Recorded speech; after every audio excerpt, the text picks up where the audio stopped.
तो फ्रेंड्स, तो आप सभी लोगों का स्वागत है मेरी यूट्यूब चैनल पर। तो हमने पिछले 2 वीडियो लेक्चर्स बनाए हैं पूरे रीनल सिस्टम पर। जो पहला हमारा वीडियो लेक्चर था उसमें हमने पूरा का पूरा इंट्रोडक्शन एंड नॉर्मल फंक्शन और स्ट्रक्चर ऑफ नेफ्रॉन देखा था। तो उसके बाद हमने देखा था कि कौन कौन से नेफ्राइटिस होते हैं, उसके क्या टाइप्स है और उसका मैकेनिज्म क्या है। यानी कि पूरा ये जो इंजरी वाला टॉपिक है कि किस किस तरह से नेफ्राइटिस हो सकते हैं, वो हमने देखा था। और इसमें जो ये फिक्स्ड और प्लांट एंटीजन क्या है वो भी हमने देखा था। तो ये आपका बहुत इंपॉर्टेंट क्वेश्चन बनता है। तो अगर आपको ये पता चल गया हो तो अब हम आगे देख सकते हैं। और अगर आपने मेरे ये वीडियो लेक्चर्स नहीं देखे तो आप पहले जाकर वो वाले वीडियो लेक्चर्स देखो और फिर यहाँ से स्टार्ट करो, तो ही आपको अच्छी तरह से पता चलेगा। फिर हमने क्लासिफिकेशन भी देखा था, प्राइमरी, सेकेंडरी, हेरिडिटरी। अब हम देखते हैं क्लिनिकल फीचर्स। तो सबसे पहले मैं क्यों इस तरह से पढ़ा रही हूँ, तो इसका एक प्रॉपर मीनिंग है। तो आपको इसमें से अगर कोई भी नेफ्राइटिस पूछा गया, यानी कि ये जो एक्यूट है, क्रोनिक है, रैपिडली प्रोग्रेसिव है, मेम्ब्रेनस है, इसमें से कोई भी नेफ्राइटिस अगर आपको एग्जाम में पूछा गया, या फिर सेकेंडरी में से कोई भी नेफ्राइटिस आया, या फिर हेरिडिटरी में से कोई भी आया, तो आपको इसे अप्रोच कैसे करना है। यानी कि अगर आपको पूछा गया कि एक्यूट ग्लोमेरुलोनेफ्राइटिस, एक्यूट जीएन के बारे में लिखो, तो आप इसे किस तरह से लिखोगे। तो सबसे पहले आपको इसकी डेफिनेशन लिखनी है। ओके, तो आपको क्या क्या पॉइंट होंगे, तो पहला जो आपका पॉइंट होगा वो है डेफिनेशन। देन उसके बाद आपको लिखना है मैकेनिज्म, यानी कि जो मैंने आपको fix and planted antibody antigen समझाया था, फिर जो इम्यूनोलॉजिकल मैकेनिज्म था कॉम्प्लीमेंट्री वाला, ये जो हमने समझे थे यहाँ पे, ये इम्यूनोलॉजिकल, नॉन इम्यूनोलॉजिकल, इसमें जो 3 थे ये सब आपको लिखना है। फिर वो हो जाए, फिर आपको तीसरा पॉइंट लिखना है लोकेशन ऑफ कॉम्प्लेक्स, यानी कि ये जो एंटीजन एंटीबॉडीज का कॉम्प्लेक्स है वो कहाँ पर डिपॉजिट हो रहा है। तो ये 3 चीजें आपने लिख ली। फिर आपको लिखना है कि क्लासिफिकेशन, ये प्राइमरी है, सेकेंडरी है या हेरिडिटरी है, तो ये आपके चौथा पॉइंट ये हो गया। फिर आपको लिखना है कि इसके क्लिनिकल फीचर्स क्या है, तो ये आपका 5वां पॉइंट हो गया। ओके, तो ये जो 5 पॉइंट है वो सारे के सारे नेफ्राइटिस में कॉमन आएंगे। कॉमन इन द सेंस कि ये 5 हेडिंग में आएंगे, उसके अंदर जो कंटेंट है वो चेंज होता रहेगा। और वो कैसे चेंज होगा वो मैं यहाँ पर आपको दिखाऊंगी।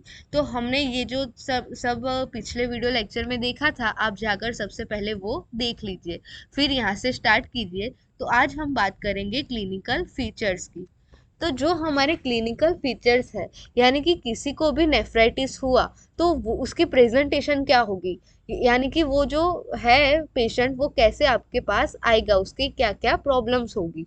तो सबसे पहले तो जो क्लिनिकल फीचर्स है वो ब्रॉडली 2 टाइप के होंगे, यानी कि नेफ्राइटिक एंड नेफ्रोटिक।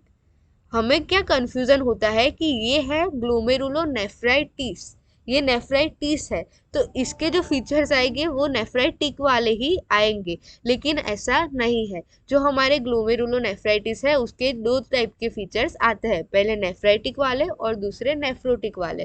तो ये दोनों अलग अलग सिंड्रोम है। और ये दो जो है वो आपके 6 मार्कर भी बहुत ही इंपॉर्टेंट है, क्योंकि इसका डिफरेंस या फिर अकेला नेफ्राइटिक सिंड्रोम या फिर नेफ्रोटिक सिंड्रोम कर कर भी आपको पूछा जाता है। तो ये जो टॉपिक होने वाला है वो बहुत ही ज़्यादा इम्पोर्टेंट टॉपिक है। ये आपको प्रीलिम्स में, इंटरनल्स में या फिर यूनिवर्सिटी में, वाइवा में, कहाँ कहीं पर भी तो आ ही जाएगा। ओके, तो जो नेफ्राइटिक एंड नेफ्रोटिक का डिफरेंस है सबसे पहले हम वो देखते हैं। तो नेफ्रोटिक और नेफ्राइटिक में क्या होता है, तो यहाँ पर आएगा ब्लड इन यूरिन, यानी कि अगर पेशेंट है हमारा वो प्रेजेंट होता है ब्लड के साथ, यानी कि उसकी यूरिन में ब्लड आ रहा है, तो वो हमारा है नेफ्राइटिक सिंड्रोम। ओके, देन हमें इसे हम बोलते हैं माइक्रोस्कोपिक हिमेच्यूरिया, हिमेच्यूरिया यानी हीमोग्लोबिन, यानी कि ब्लड इन यूरिन। देन है माइल्ड प्रोटीन यूरिया, यहाँ पर आपको यहाँ पर भार देना है, ये क्या है, माइल्ड है, क्योंकि नेफ्रोटिक सिंड्रोम में मॉडरेट होता है और सीवियर होता है। ओके, यहाँ पे सिर्फ थोड़ा सा ही, थोड़ा सा यानी कि कितना, तो लेस देन 3 ग्राम पर 24 आवर्स, इतना ही प्रोटीन आपको यूरिन में देखने को मिलेगा। फिर यहाँ पे होगा हाइपरटेंशन, यानी कि कोई भी हाइपरटेंशन वाला पेशेंट है और उसे कोई भी रिनल की प्रॉब्लम हुई तो ये नेफ्राइटिस होगी। ओके, देन होगा इडिमा, क्योंकि यहाँ पे हाइपरटेंशन है यानी कि हमारा जो वाटर है उसका रिटेंशन होगा और उसी की वजह से इडिमा होगा। और ओलिग्यूरिया होगा, क्योंकि वाटर रिटेंशन हो रहा है इसीलिए उसको ओलिग्यूरिया भी होगा। तो ओलिग्यूरिया का भी कट ऑफ आपको याद रखना है कि less than 400 milligram per day है।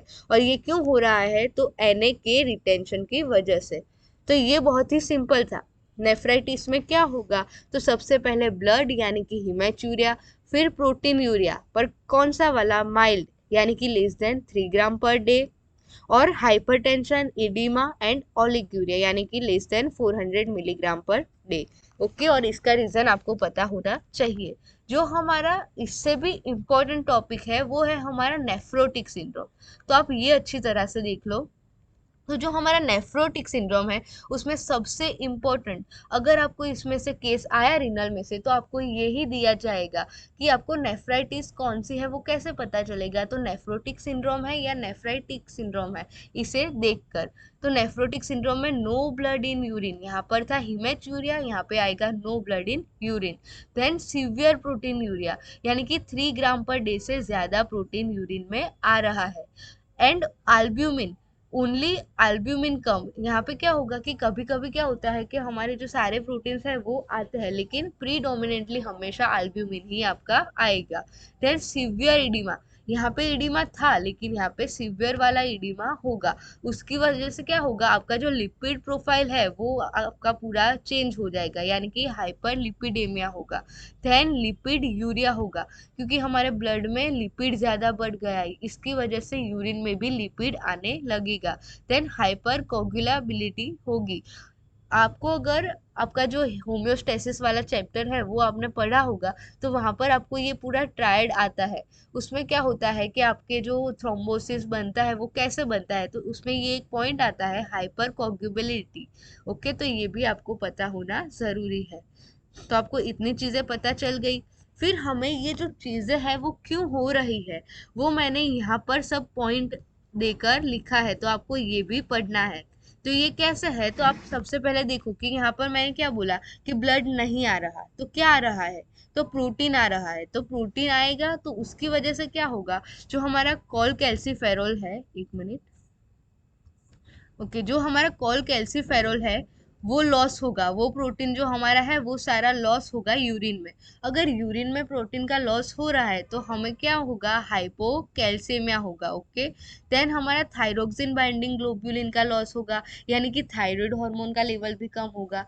ये क्यों हो रहा है कि हमारे जो प्रोटीन्स है वो सारे लॉस हो गए, तो थायराइड को जो बाइंड कर रहा है उस प्रोटीन का भी लॉस होगा यानी कि वो हमारी बॉडी में कम हो जाएगा।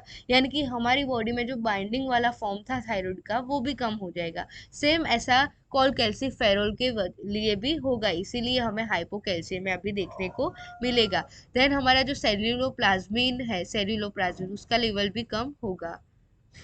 देन जो है एंटीथ्रोम्बिन और वो सब हमारे जो क्लॉटिंग फैक्टर्स है वो सारे भी कम हो जाएंगे। फिर present with nephrotic syndrome, more susceptible to infection. और क्या होगा कि प्रोटीन लॉस होगा यानी कि हमारे जो एंजाइम है और वो सब भी लॉस होंगे। हमारे जो इम्यूनोग्लोबुलिन्स है वो भी सारे प्रोटीन के बने हैं तो वो भी सारे लॉस होंगे। तो उसकी वजह से क्या होगा, हमारा जो इम्यून सिस्टम है वो वीक हो जाएगा और इन्फेक्शन के चांसेस बढ़ जाएंगे। ओके, तो सबसे ज्यादा chances pneumonia and E coli की इन्फेक्शन के होते हैं।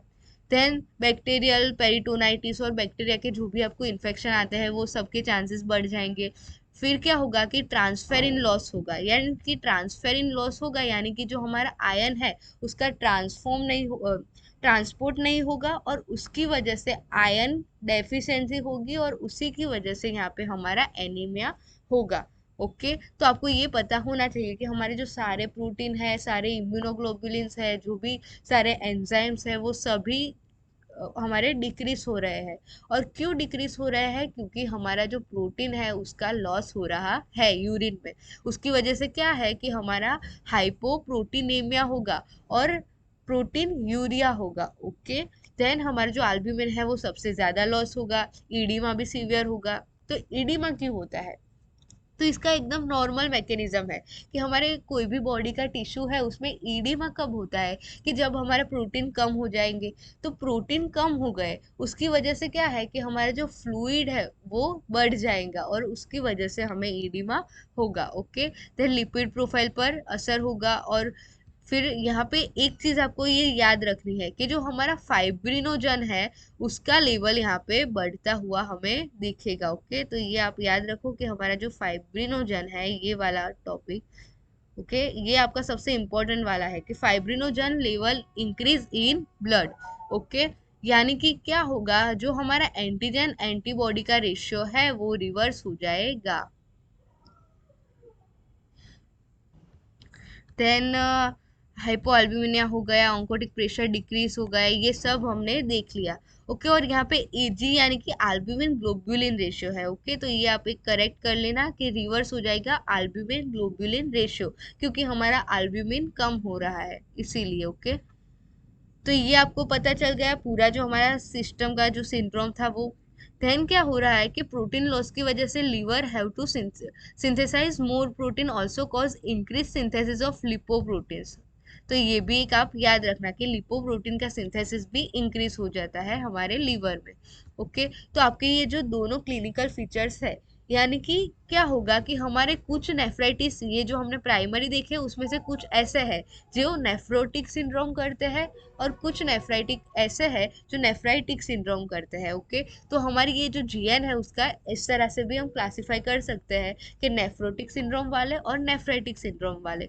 तो जो हमारा यहाँ पे मैंने लिखा है ये देखो, सेकेंड, फर्स्ट, ये मैं यहाँ पे दिखाती हूँ, सेकेंड, फर्स्ट एंड देन है फिफ्थ वाला। ये सिक्स जो मैंने ये सारे हाईलाइट किए हैं लाइट ब्लू वाले, वो जो सारे हैं वो हमारे नेफ्राइटिक सिंड्रोम कराते हैं। यानी कि वो क्या कराएंगे, हमारा जो यहाँ का जो थे क्लिनिकल फीचर्स, यानी कि blood in urine, mild protein urea, hypertension, oedema, oleic urea, ये सब जो था वो हमारे कराएंगे ये वाले सारे डिसीज।